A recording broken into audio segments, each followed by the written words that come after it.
na robu puščave, tam, kjer se sonce igra z zlatim peskom. Je živela kača, lepotača, po imenu Kaja.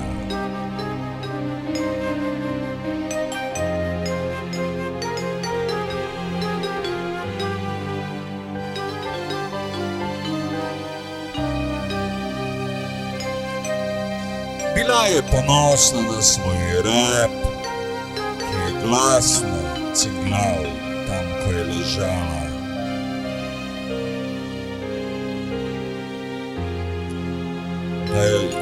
Da jo zapustijo pri miru do kača. Vsi so jo poznali, ne po njenem piku, ampak po njenem klopotu, ki je zvenel kar majhen boben narave.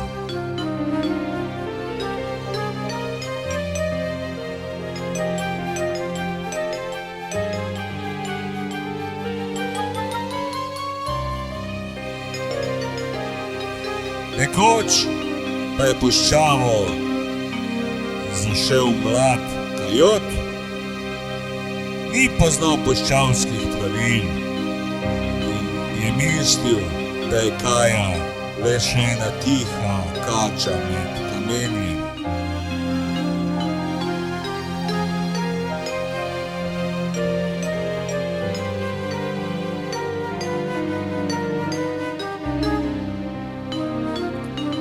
Ko se je preveč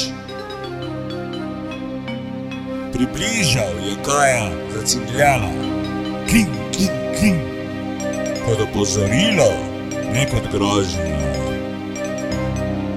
Kojot se je prestrašil, odskočil in zbežal med sipine.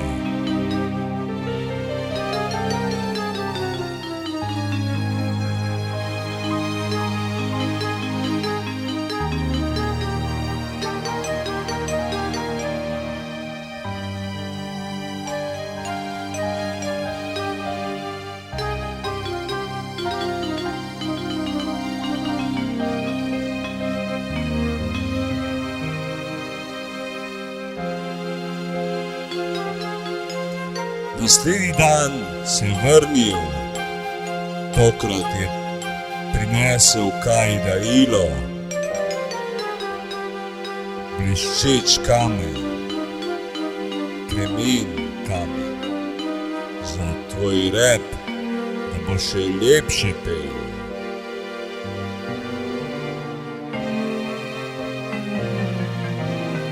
Je rekel, Kaja se je prvič v življenju smehnila po kači z majhnim zasukom jezika.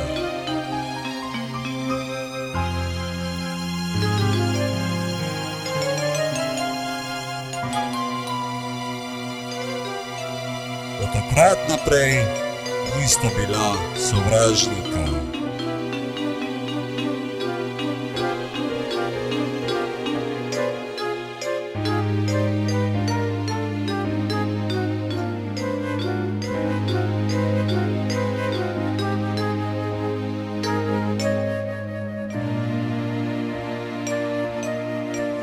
Temveč varuha puščave. Nista bila sovražnika, temveč bila sta varuha puščave.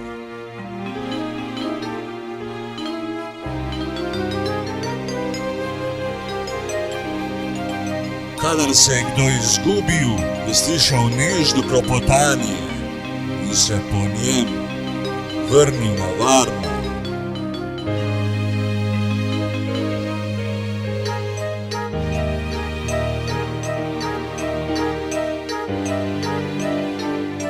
Kaja ni več klopotala iz strahu, ampak iz poguma, da bi vsi vedeli, da mir in spoštovanje lahko zazvonita glasneje kot vsak štrup.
Lord.